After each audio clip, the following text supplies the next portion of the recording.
being open to your unique dream, hope, and wishes, creatively channeling in change that is connected to that dream of yours, coming back to yourself, coming back to what you love, coming back to what you want, and seeing that in a certain expression in your life right now.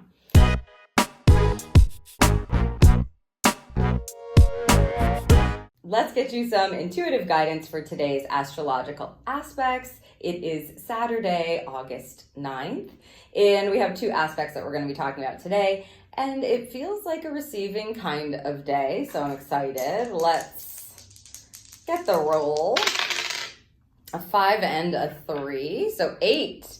That's a number of manifestation, change. I feel like I want to say collaborative change, or change that may affect multiple people, like people you know. Could be creative change that's sparking something to manifest, or change that is related to you as a person, because 8 is a number of just knowing yourself, being in alignment with yourself, and being able to call things in, things that are continuous, possibilities, energy. So a nice 8 that we've got today. Perhaps it's referring to yesterday, since today is the 9th.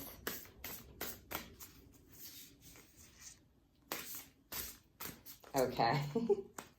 Interesting shuffle there.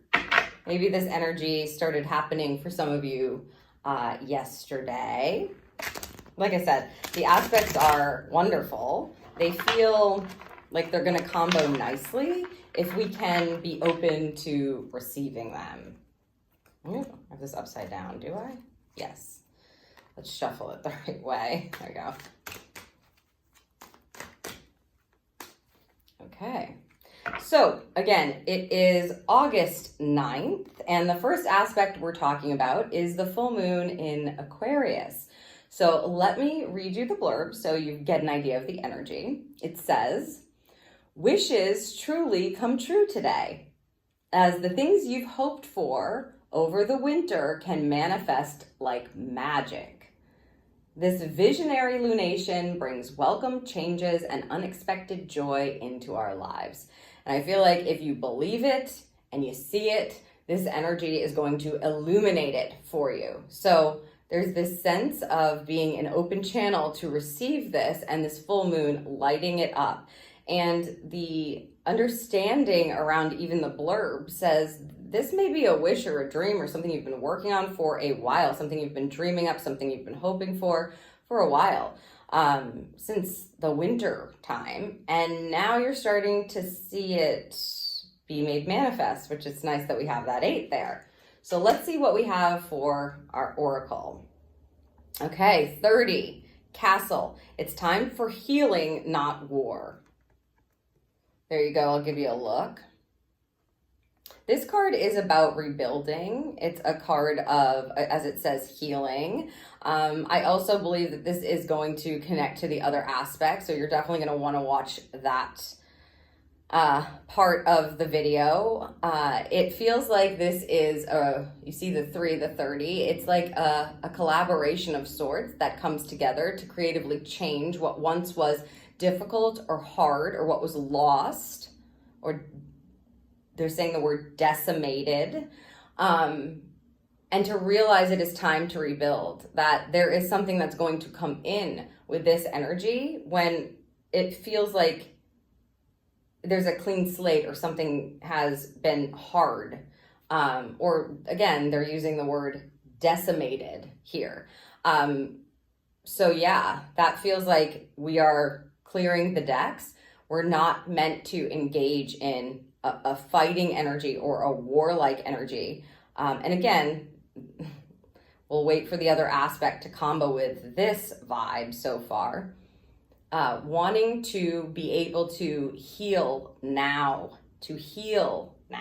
So all of our energy wants to be in an open alignment for us to be shown how it is that we can stop warring and start healing. Let's see what the tarot gives. The 6 of Swords, lovely. The 6 of Swords energy is a card of peaceful transition. It's supportive transition, changing our mindset, looking for insights and perspectives to guide us with an ease is what they want me to say, with an ease.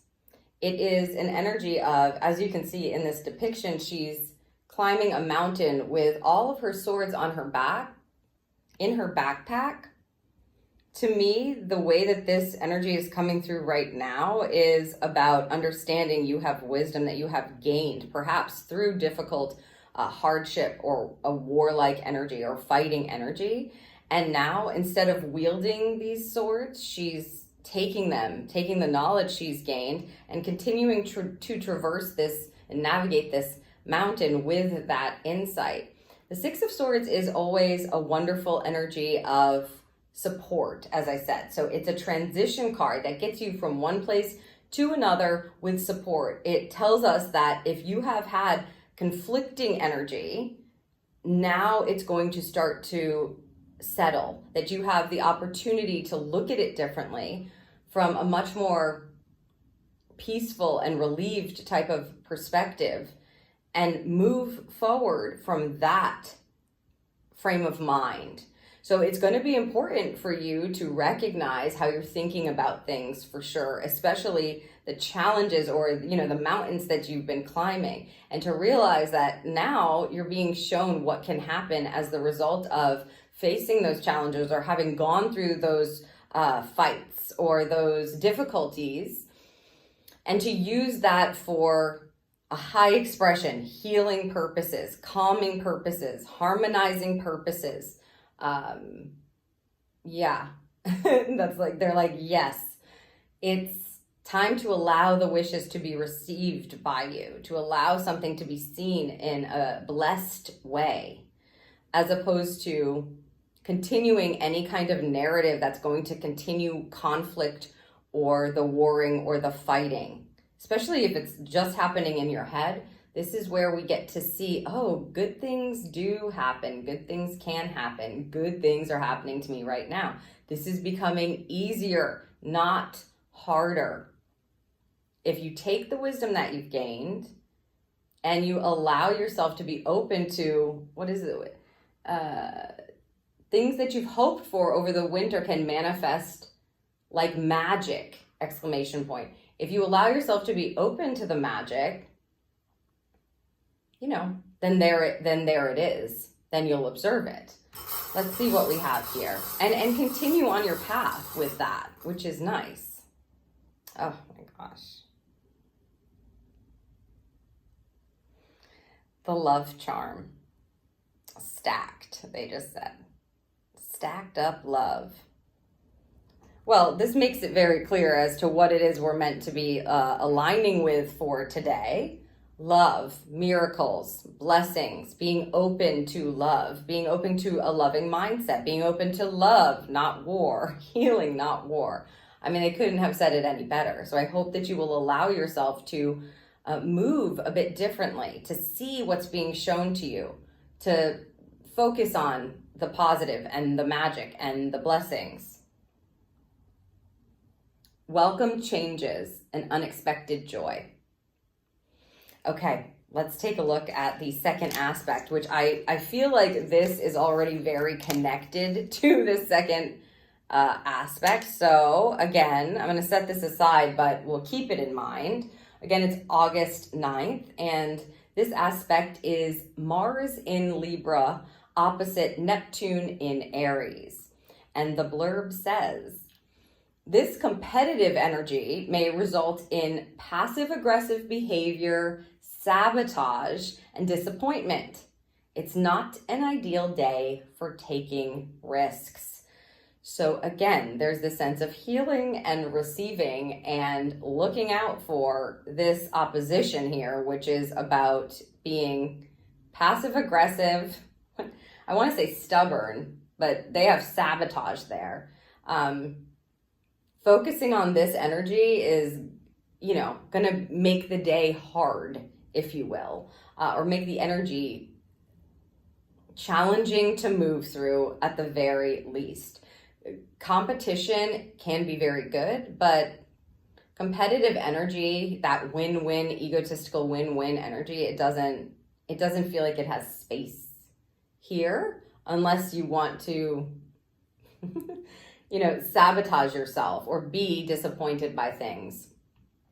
Okay, let's see what we have for the pull. Healing, not war. This is card number 32, escapist. Come home to yourself. We've gotten this card as well in the recent pulls with this deck. Returning to yourself. And it almost feels like in the book of wisdom that you have available to you, or the wisdom that you have within, returning to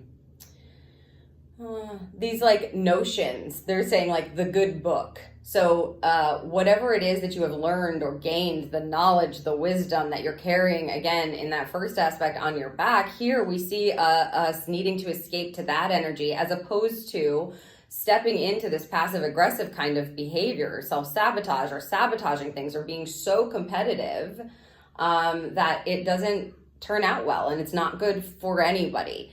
So this energy tells us we're meant to escape into our wisdom. That's what it feels like. Come back to yourself if you're feeling that, and try to have a higher perspective to receive the blessings that can uplift everyone or all involved. I'd say the community in general.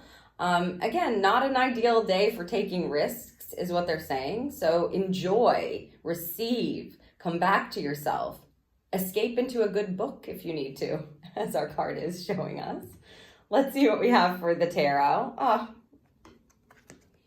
The Lovers. And, in that first aspect, we pulled the love charm. So we have the Lover's energy. This is a card of choice and attraction. It's frequency. It tells us that we're going to attract what it is where we vibrate. So whatever it is that you're vibrating with today, you're going to expect to have more of that. And if you're looking for the miracles that are connected to that full moon, then you're going to have more of that. The Lover's card is a wonderful card that says you can attract love. Love is available for you, but only if you believe it and you act in a way and choose in a way that resides in that frequency. So this is the law of attraction energy coming in to help us understand that we have to return to ourselves with the escapist energy, and then know what it is that you truly desire and want, and then live your life as if you already have that available to you, because you do, and then just watch as things come in. On the other hand, we can actually see, I'll show you again up close, the fire being held and the apple being held. If we look at a low expression of those energies, that's like anger, resentment, impulsive energy, along with temptation, right? But if we want high expression, it's your spirit and that which nourishes you. So I would say do your best to stay out of the low expression, that competitive energy, that fiery spirit, that temptation, those bad habits, whatever it is. Instead, live through your spirit, connect to your true fire, escape within yourself to reconnect to yourself, and nourish yourself there. That's what's going to provide you the best frequency to then attract in whatever it is that your true spirit and heart desires, whatever that may be for you. Ooh, the starfish charm. Look at that starfish. Wonderful.